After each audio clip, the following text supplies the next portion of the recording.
Good morning. My name is David Praver. This is my wife, Asha. And along with the singers, musicians, and blessers today, we are all from the Ananda Palo Alto Church and community. And we're very glad to be here. We're very glad to see all of you, a lot of dear friends. And also we'd like to welcome those of you that are visiting Ananda and maybe here for the first time.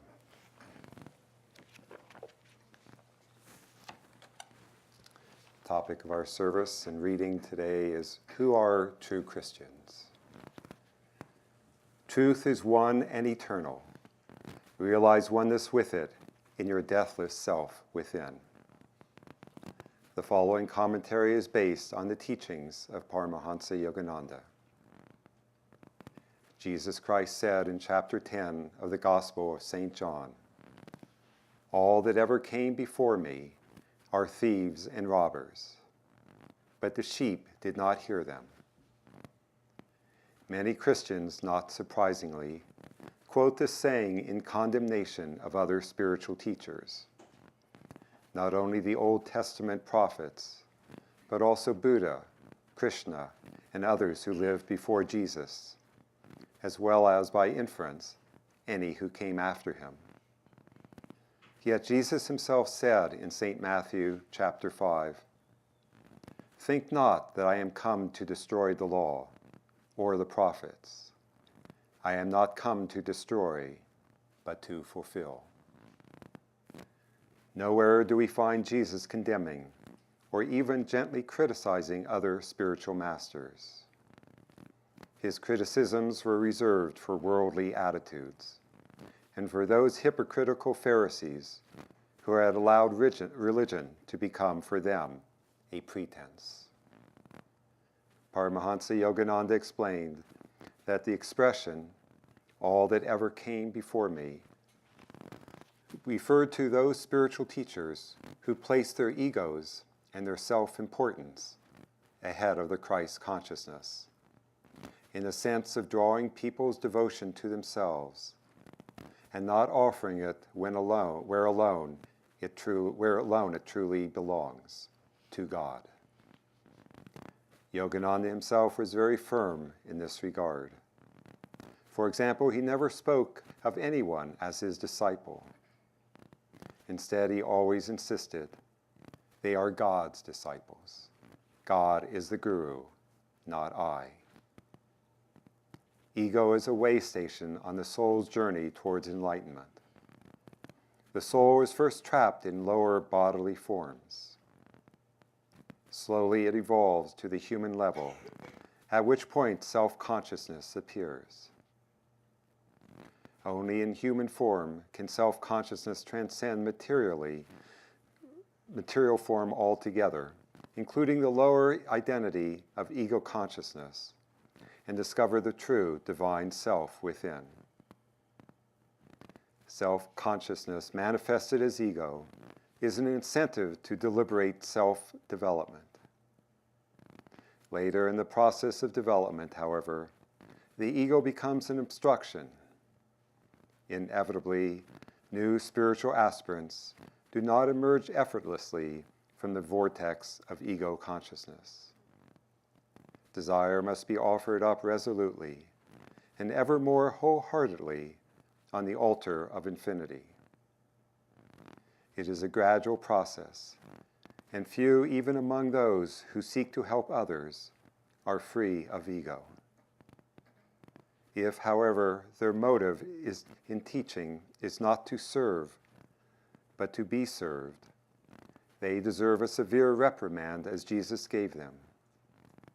For their direction of development is no longer upward, but downward. In the name of giving up desires, they are creating new ones.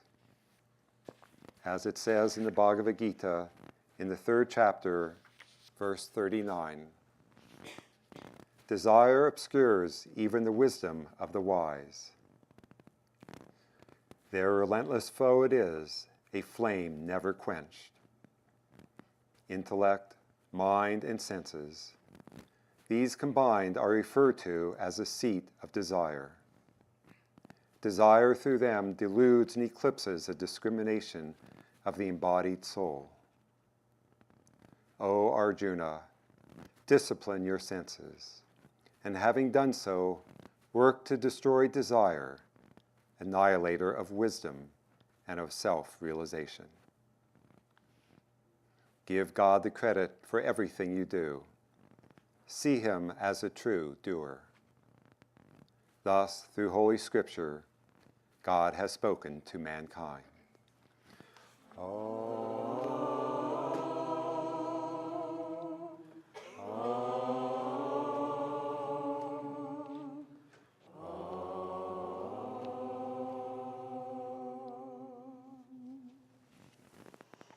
And from Whispers from Eternity, holding the red book but reading inside Swami's edited version.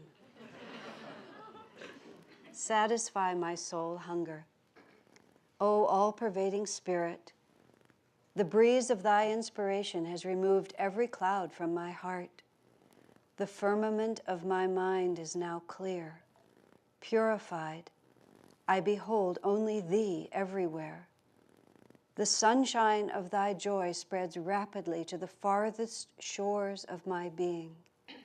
After long ages of hunger, I feed on thy light.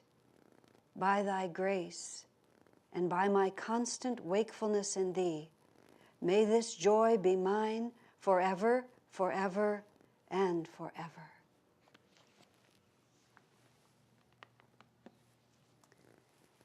When Mr. Kartikeyan was here just a brief time ago for Spiritual Renewal Week, when he stood up at the end of the Saturday night banquet and just spoke briefly, and we were celebrating that night, the beginning of the celebration of Swami's 60th year of discipleship. Mr. Kartikeyan, who's an Indian man who's completely raised and steeped in the self-realization tradition as it is practiced in India. I should say that when I first came to Ananda many years ago and was learning all about this for the first time, I naturally thought that what we were doing was what they were doing in India.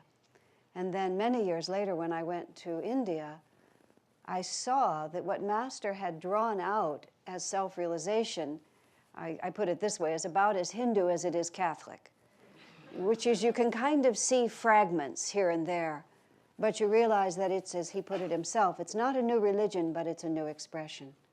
So much of what Swami Kriyananda's life has been as Master's devoted disciple is to clarify that tradition. And even though this is how it's always been done, even in the land of India, which is its origin point, Swamiji is here to give this new expression. And the epitome of that new expression is discipleship in an ideal way. And when Mr. Kartikeyan stood up, he informed us of something that we might not necessarily know, because all we know really is what Swamiji has taught us. And he said that, very few people would celebrate the 60th anniversary of their discipleship. And the first thought you have is, well, they all die sooner or they didn't come so earlier. But his point was really quite different, which is that most, by that point, assume the role of guru themselves. And so they wouldn't be turning back. I'm not universally condemning, I'm just commenting, and it would be just the way it would be done. Nobody would think it odd at all. The power has been given, and in fact, that's the mark of a great guru, is the capacity to transfer into others that consciousness. Just as Jesus said, "Why do you call me good? Do not your scriptures say that ye are gods?" And he declared at the end of his life, "That which I do, ye shall do, and greater things." And he wasn't just being complimentary to the people around him. He was giving his final instructions.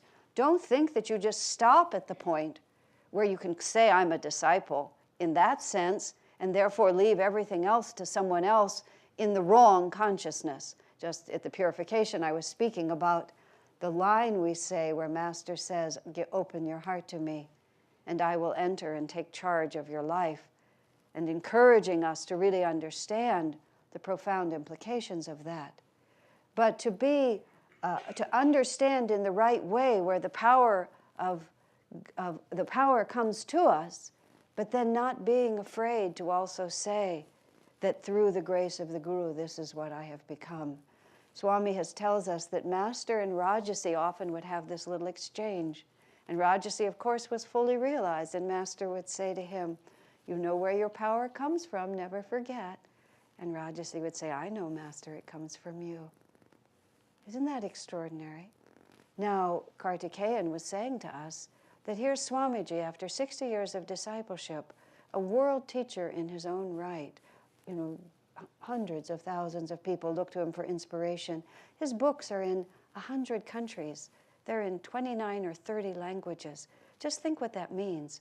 How many people that we have no idea that we couldn't communicate with if we were there, they're opening these same little books, and they're finding these wonderful phrases in them, and these ideas in them, and they're marching out. And all of this, the way Swamiji turns it, is to say 60 years of discipleship. Isn't it something thrilling to celebrate? Now, in the life that we have had for these last 2 decades, where we live away from this paradise on earth, and we have a mini paradise, not a complete paradise, but a quasi-paradise, pieces of paradise. It's a pieces of paradise surrounded by something else, let's put it. You can walk a lot longer through paradise here. You can cross ours in about 2 minutes. But the reality that, excuse me for a moment, your climate is, you have everything wonderful except your climate. Which just turns us ocean climate people into just desiccated little leaves. But living as we do in constant contact with so many other points of view, of course, it's very salutary spiritually. Both sides are very beneficial. To isolate yourself and surround yourself only with supportive vibrations and immerse yourself in that and not be troubled by anything contrary is also a magnificent sadhana. And the alternative sadhana, which is essentially the sadhana of a missionary, is that you take what you have and you go out and you make yourself a little enclave, and then you make little forays out and you try to awaken. We're not trying to save souls in the old Christian sense, but we're trying to awaken people to the deepest divine understanding. And of course, the Bay Area where we live, and even our own East-West bookshop, is what some people call a candy store for devotees or a candy store for truth seekers. You can just do it, on Thursday night I'll be a Buddhist, and on Wednesday night I'll do this other thing, and then I'll go and be a Japanese person here, and then I'll do a little crystal healing, and then in the morning I'll do this. It's like you're really not in a desert in that respect at all. So we're always having to think, well, what is it that we have to offer? Because we're certainly not offering, if you don't follow this path, you will be damned to hell. We don't have that point of view, just as our scripture reading was talking about. We don't consider everyone else a thief and a robber. In fact, our point of view is very much like Jesus. If you're not against us, you're with us. I recently was asked for a questionnaire I was filling out, who are your competitors in terms of our work? It's an interesting question. I said our competitors are anyone who tells people that their happiness can be found anywhere but with God. And anybody who's awakening people on any level to a higher dimension of reality, they are our co-workers. They are not our competitors. But still, this path is unique. And one of the factors of this path has to be said, this attitude of the devotee, specifically expressed through discipleship. And I've had to ask myself, what is the attitude of a devotee? Well, the word devotee means to be devoted, doesn't it? To be devoted to something. And when we say a devotee, what we're really talking about is someone who's devoted to the idea that there is a power higher than the self that I already know. Now, our philosophy, even as Master expresses it, tells us that that divine self is within. There's no question about that. And it's a very important reality because of this subtlety of needing to be able to embrace and to be and to channel and to create and to express with this extraordinary confidence that what I am doing is what God wants me to do. Swamiji is always enumerating for us. He's been doing this for years. He enumerates all the creative things that he does, just like a little child. He'll just make this big list of, before breakfast I wrote 6 songs, and then after breakfast I edited a new book, and then in the evening, I created a whole set of ceremonies, and then the next day we started another community, I'm reminded in this sense of a cartoon I saw. There were 2 hobos sitting on a bench, and one of them saying to the other, "Yeah, I used to have it all. I was a president of a corporation, 4 houses, private jet, and then I switched to decaf."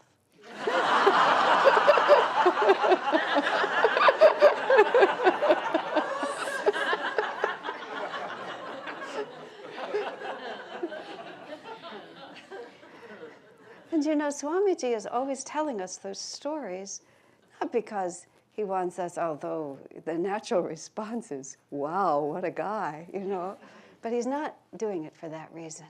He's doing it because that which I do, ye shall do, and greater things. And that is the whole message. But the other example that he gives us is, how do you do it? We certainly can't do it by this effort from within ourselves. I've become mildly interested in politics this year because the candidates have not been so entirely boring in the presidential election as I usually find them, or so universally unscrupulous that I can't bear to deal with them.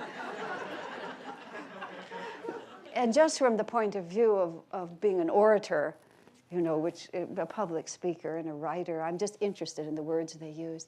And there's this quality of all of them. They're standing in front of probably the finest sound systems in the world, and even if they're in huge arenas, their voices are projected through these sound systems, and yet they all shout. Yeah. They shout into these microphones. And I've had to ask myself, why do they do that? Well, it's because that's the only way they know how to have energy. You see, because their energy is really coming out of their bodies and their egos. And so in order to have it, they just have to push it. I saw, I've shared with some of you this before. Years ago, they did that video to raise money for African. It's unimportant. It was a whole bunch of very, very, very well-known pop stars all recording together that song, "We Are the Children, This is the World," I think, or "This is the World, we are the world, we are the children." That was it. And then each one, turn by turn, had a time at the microphone to sing that particular song. And somebody made a video of it, and somebody thought I would be interested, which, in truth, it turned out I was. And each one of them, of course, is famous. And they each had the same line to sing. And so they would just turn by turn came to the microphone. It was astonishing to watch where they thought they got their energy. And you would see them just like they were doing the energization exercises, except they weren't. The full body tension. Like that. And then they showed them rehearsing. And they would try, and then they would be dissatisfied, so they would just tense the whole thing up a little stronger. Or as Swami said, just tighten up the medulla and just do it like that. Because that's the only place they know. They don't know where their energy's coming from. And of course, you see Ananda singers all the time, and you see Swamiji. When he sings, he's just standing there. Then he opens his mouth, Patrick, Raghu, Dambara, many. David Eby, I just naming the people, anybody. I could make such a long list. I wouldn't be able to say anything else. Just stand there. And just as Swamiji has taught us, where does our energy come from? It doesn't come from anything related to what you're seeing. It comes from that attitude of being a devotee and being devoted to something that has absolutely nothing to do with us. And all we actually have to do is just be sufficiently devoted to it that nothing else interferes. And this is what our Gita reading is warning us about. Desire, even for the wise, is very dangerous. Even for the wise, even those who have given their whole life to this, we always have to be vigilant for that little bit of a piece that comes in that makes us think, just like Master said to Rajasi, you know where your power comes from, don't you? Yes, sir, it comes from you. So Swamiji, 60 years, when do you ever get tired of feeling that? When does that, the beauty and the joy of that ever run out? It can never run out. There's just this endless understanding. I think it's in Conversations with Yogananda. Master was asked sort of to explain the difference between himself. What's the difference between a master and an ordinary human being? And the answer, of course, was perfect, but it startles the rational mind in the very first thought. Because Master said an ordinary, worldly, powerful person, I hope I'm quoting this right, but I think I am, an ordinary, worldly, powerful person is like a big wave on the ocean. You know, and you would tend to think of the Master, if you're going to use ocean as the image, you would think of Master as the biggest wave of all, wouldn't you? Like a tidal wave. But he said the ordinary worldly person is always trying to separate himself from the ocean. And when he gets that wave really big, such a ludicrous image when you think of it like that, he's standing there at the crest of the wave and thinks, now I have arrived. You know, and disaster is just waiting, just there, because how can you, all the tension required to separate yourself, inevitably it will come down. But a master lives, you see, right on the surface of the ocean. And, of course, in the great depths. And that's what we're looking for. There's a story in Autobiography of a Yogi.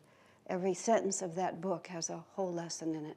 There's a wonderful chapter, The Blissful Devotee, where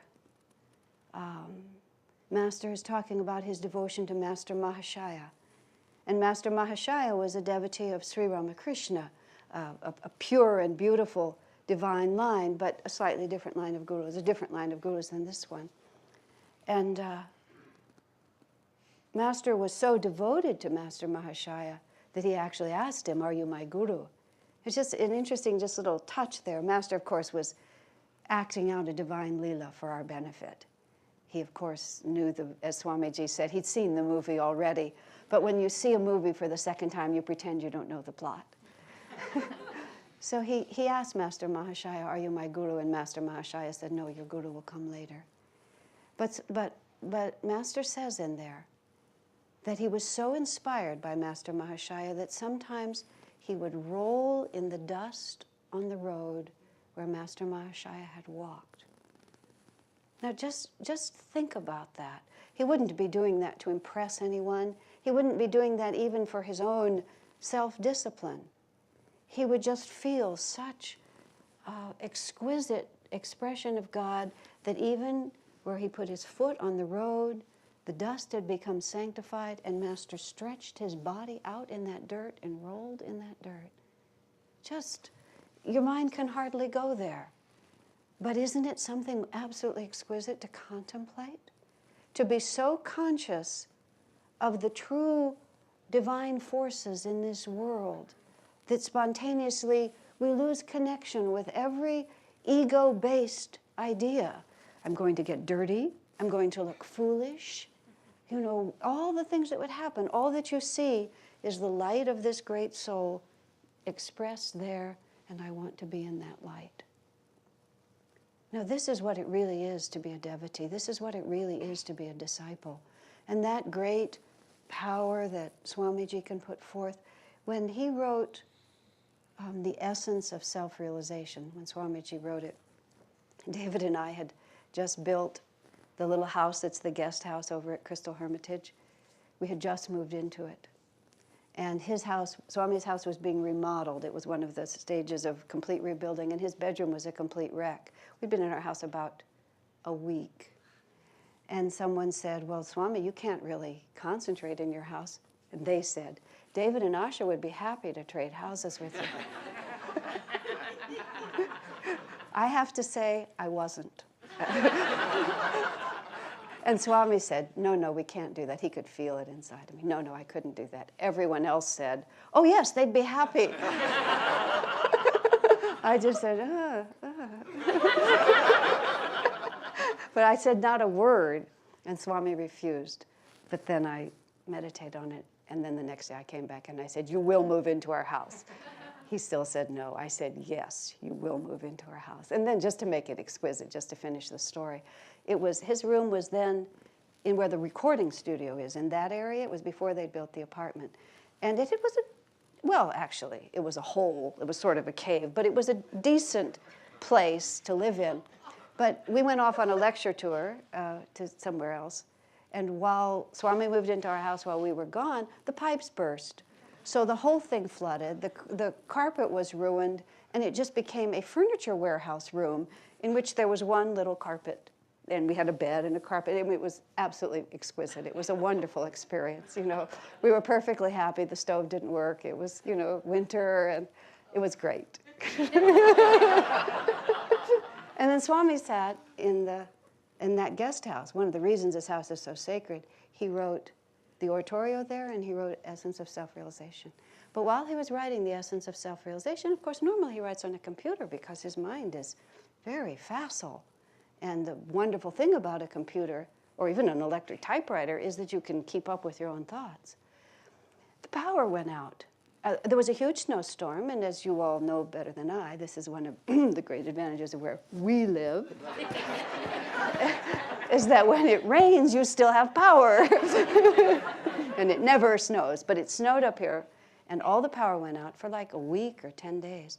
So he couldn't use any of his electric machines, and he had to write that book with a pencil. He had to sit on the couch with a clipboard and write the book with a pencil.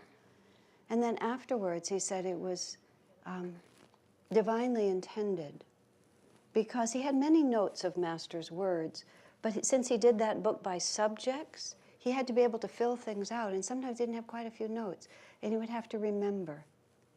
And he said he sat there listening to Master, his memory of Master speaking in his mind, and he could hear Master's voice. In fact, he said he could hear it so clearly, sometimes he had to say, "Please, sir, speak a little more slowly, I can't keep up." But he said it became such a sensitive exchange that afterwards he said he really couldn't tell anymore what were his thoughts and what were Master's thoughts. You know? Now, isn't that something to aspire to? So what good would it do us these days? Swami himself says, I put this in the book I wrote about Swamiji, there are plenty of gurus. I mean, there's no lacking for people who want to declare themselves gurus. I was totally charmed by somebody's advertising in the world that I live in. Some individual, who shall remain nameless, was advertising for whatever they were doing, and I have no reason to believe, they're a co-worker, I have no reason to believe that they aren't doing good work, but it said, the person said, I used to meditate, but now I'm just enlightened. I love that. But what about us? Where does that leave us? You know, do we just wait until we're enlightened? You see what Swamiji has given us and what Master gave also. Master rolled in the dust at Master Mahashaya's feet. Master never called anyone his disciple. They're God's disciples, he said. Always, God is the Guru. And when he would pray, he would always say, Guru Preceptor. You know, he never said, I, Paramahansa Yogananda. He would always say, Guru Preceptor. Yes, you should be devoted to Guru Preceptor. And he was praying in his own way then to his own master, you know, to Babaji, to Sri Yukteswar.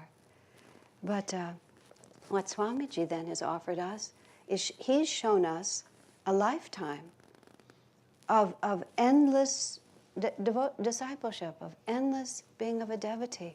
And you see how sweet that becomes? You know, there's just, and that's what you feel in him. You just feel this absolute sweetness. When we had our program in San Jose, whenever it was, a little while ago, we had Swami's face on this huge video screen, which was marvelous, because even if in a relatively small place, you don't usually see the face like that. One person made a very interesting remark.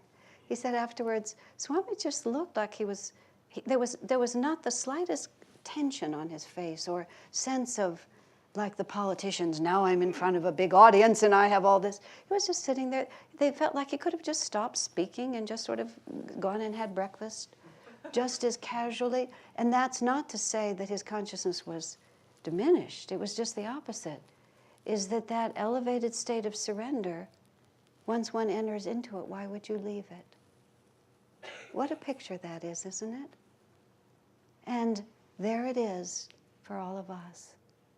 You know, Master says in the purification ceremony, the Master says, open your heart to me. I will enter in and take charge of your life. You know where your power comes from, don't you? Yes, Master, it comes from you and I will never forget.